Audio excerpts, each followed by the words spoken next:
A decade after the Army ended a recruiting program embroiled in accusations of fraud and mismanagement, more than 2,400 soldiers who were never charged with wrongdoing are likely shackled by a misleading flag on their criminal records. "We are branded as criminals," Army Capt. Gilberto de Leon told Fox News. "There was times where I broke down on my knees. My career ruined, about to lose my pension. How am I gonna support my family of 8? Soldiers and veterans say they've lost jobs, been denied bank loans or weapons permits, and suffered other consequences because of an obscure Army process that treats anyone who is merely investigated for wrongdoing as guilty. I did nothing wrong," said South Carolina Army National Guard Capt. Benjamin Sternman, who was several years into a career as a police officer when the flag popped up on his background check. "I was never arrested and never charged. And I lost my job anyway. National Guard troops leaving faster than new enlistments." Army Capt. Gilberto de Leon poses for a photo with his family. De Leon was selected to promote to major in 2019, but his promotion packet stalled because of a misleading flag on his record. Courtesy of Gilberto de Leon. Illegal from the beginning. The soldiers' saga started in 2005, at the height of the wars in Iraq and Afghanistan. The U.S. military needed more bodies, so it started the National Guard Recruiting Assistance Program, GRAP, and its smaller Army Reserve counterpart, ARRAP. The programs created thousands of temporary recruiters overnight, offering $2,000 for each person they steered toward the Guard. All they had to do was talk to somebody for a few minutes and submit their name so that an actual recruiter could get them in the door, Sternman said. If they shipped to basic training, the recruiting assistants got paid. Sternman said he referred 3 people and was paid $6,000 while attending the University of South Carolina around 2010. De Leon participated between 2007 and 2009, collecting $11,000 for 6 recruits. "The programs, by all accounts, worked fantastic," lawyer and retired Green Beret Doug O'Connell said.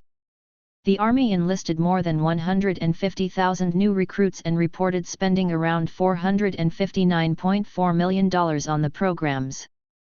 Benjamin Sternman pictured in 2011 while still a student at the University of South Carolina. Courtesy of Benjamin Sternman. But GRAP came under scrutiny in 2012, and the Army ended the program. Federal investigators found the Army had contracted with a company called DocuPic to run the programs in a process that met almost none of the federal acquisition requirements, USA Today reported. The National Guard Bureau officer who awarded the contract later went to work for DocuPic. An Army audit found thousands of participants who were associated with payments that are at high or medium risk for fraud, Sen. Claire McCaskill, a Democrat from Missouri, said during a scathing 2014 hearing demanding answers from the Army. As if all that was not bad enough, the Army has determined in its investigation that the entire program was illegal from the beginning, McCaskill said in the hearing, noting that the payments exceeded limits Congress had placed on bonuses the Army could pay. All of the money spent on the program was illegal. As suicides rise, U.S. military seeks to address mental health. The Army vowed to investigate all 106,364 people paid by the recruiting program and launched Task Force Raptor, believed to be its biggest investigation in history.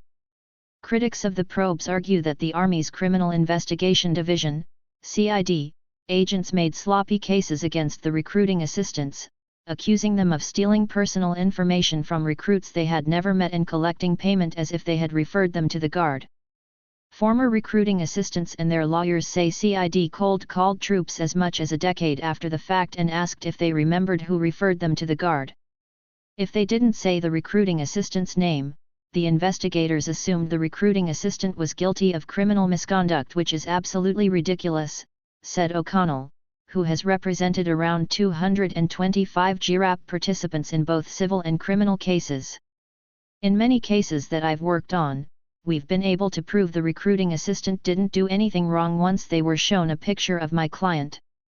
Lawyer and former Green Beret Doug O'Connell says he's represented more than 200 current and former soldiers as they fight the Army's titling system. Fox News Digital. Army leadership told Congress in 2014 that Task Force Raptor might uncover as much as $100 million in fraud. 3 years later, the Army revised that estimate to $6 million, after spending around $28 million on the investigation. As of 2022, Task Force Raptor resulted in just $478,002 repaid to the U.S. Treasury and $58,403 in fines and fees, according to Army data. The Army referred 1,503 cases to civilian authorities. Prosecutors pursued charges in 137 of those cases. Most district attorneys would not touch these cases because they were so tainted with cookie-cutter interrogations, phone interviews, and poor documentation, Sternman said. But thousands of soldiers who were never charged with a crime and in many cases had no idea they'd been under investigation became unexpected casualties of Task Force Raptor. Branded as criminals. Sternman was several years into a career as a police officer when he applied for a concealed weapon permit in 2018. He received a denial notice by mail and contacted licensing officials to ask why. When he received a copy of his background check, he stared in shock at the single entry, arrest date 2016-03-02. 3 charges followed: aggravated identity theft, wire fraud, and fraud. "I was never arrested, never charged," he told Fox News. "I had no idea that this had occurred." During Task Force Raptor, the Army titled 2,580 soldiers, according to the data shared with Fox News. Titling is a process within CID that creates a permanent record showing a soldier was the subject of an investigation regardless of whether they are ever charged with a crime. Then the Army forwarded that information to the FBI's criminal database where the titles show up as an arrest, O'Connell said. "This is one of the most tragic parts of this entire debacle," O'Connell said. "All these people who are simply titled, now have a criminal history that is wrong and illegal, because they've said that these soldiers and former soldiers were actually arrested or received into custody. And of course, they were never arrested." 53 soldiers and veterans affiliated with GRAP asked CID to remove the title from their record as of 2021. The Army denied every single request, according to data an advisor for a U.S. senator shared with Fox News on the condition of anonymity.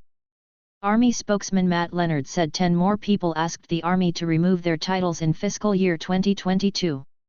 Army penalizing soldiers seeking religious accommodation to vax mandate, technique of coercion. The soldiers and former soldiers who stood up and volunteered to serve and protect our Constitution are now being treated as criminals without any kind of due process rights, O'Connell said. The presence of what looks like a pending felony charge on Sternman's record meant he couldn't renew his police credentials. His department fired him in 2019. "There was nothing they could do," he said. "They could no longer employ me because they had to have a credentialed law enforcement officer with a clean record." National Guard capped. Benjamin Sternman was a police officer until 2019. He says the Army's investigation into GRAP resulted in a false arrest record showing up on his background check. National Guard capped. Benjamin Sternman was a police officer until 2019. He says the Army's investigation into GRAP resulted in a false arrest record showing up on his background check. Courtesy of Benjamin Sternman. Many jobs and professional licenses require applicants to pass a background check. O'Connell says he's represented real estate agents, physician assistants, police officers, and other professionals who have had their lives upended by the titling system. These former soldiers that are now trying to get on with a different career are still having to deal with the horrors of GRAP, he said. Placeholder. If a soldier is still in the Army, the title often makes it difficult if not impossible to promote. De Leon should have donned the golden oak leaf pin of a major 3 years ago, but his promotion packet was flagged in 2019 for a fraud investigation linked to GRAP. He jumped through endless bureaucratic hoops and even gained the support of 6 Republican congressmen who implored Defense Secretary Lloyd Austin to intervene. But on April 1, DeLeon's promotion packet expired. "It's very sad. I saw myself as a lifer on active duty, retired 20 years, just like my father did," he said. The father of 6 will leave the Army on February 1, without a pension and knowing that the title on his record could hinder future employment opportunities. Army CID launches review of its own investigations. Army CID revealed in July that it would review more than 880 Task Force Raptor investigations to determine whether soldiers were titled appropriately. Fox News has repeatedly contacted Army CID since August asking for an update on the review. On Friday, a spokesman said in an email that a comprehensive review of all investigations related to the recruiting programs was ongoing, but CID cannot provide specific data on rates of review completion. Army CID officials would not comment on DeLeon or Stern-Iman's cases, citing privacy concerns, and declined to be interviewed for this story. "I do not have a whole lot of hope for CID reviewing their own cases," Stern-Man said. "It feels a lot like a fox in the henhouse." Placeholder. O'Connell agreed, saying the cases deserve an independent review by real, professional law enforcement.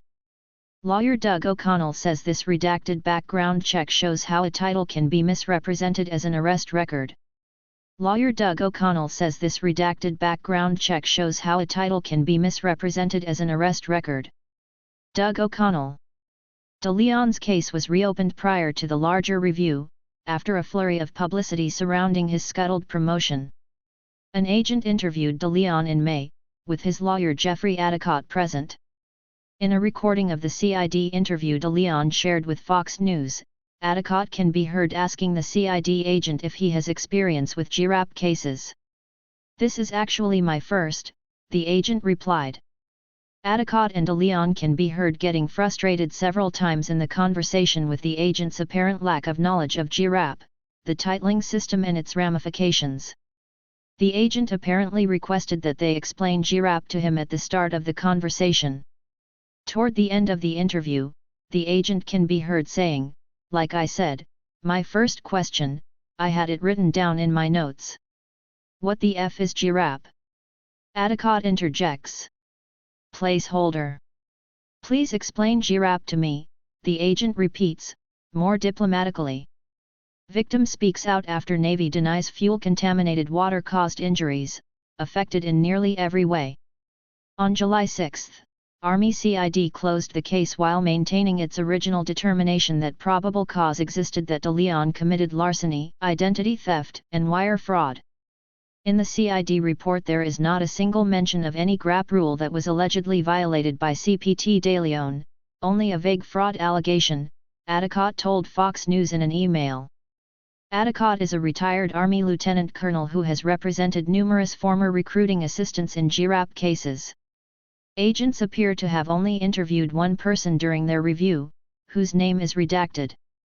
That individual said DeLeon did direct him to a recruiter. Several dozen soldiers connected to the recruiter assistance programs have asked the Army to scrub a misleading mark from their permanent records. The Army has not approved any requests. Several dozen soldiers connected to the recruiter assistance programs have asked the Army to scrub a misleading mark from their permanent records. The Army has not approved any requests. U.S. Army National Guard photo by SPC Hassani Ribera. Former National Guardsman Corey Thompson confirmed to Fox News that he was one of the 6 people DeLeon referred to the National Guard between 2007 and 2009. Thompson said he remembers getting a random call from someone around 2014 asking about DeLeon. "I mentioned to them about him recruiting me to get into the Guard," Thompson said. He forgot about it after that, and said CID never contacted him during its latest review. He had no idea what DeLeon was going through until his college buddy reached out over the summer. "He's telling me people were saying that he stole my identity," Thompson said. "That's not factual. We went to Eastern Kentucky together.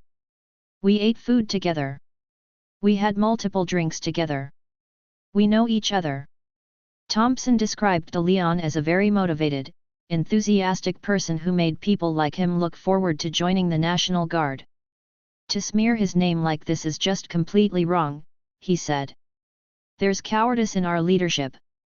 As de Leon prepares to leave the army, he says he's furious at the lack of justice.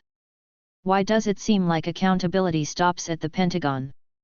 There's cowardice in our leadership, he said. Not one leader is electing to fight for the innocent soldiers.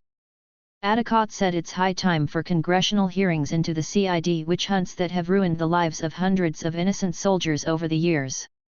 Benjamin Sternman holds his son's hand in 2015. Benjamin Sternman holds his son's hand in 2015.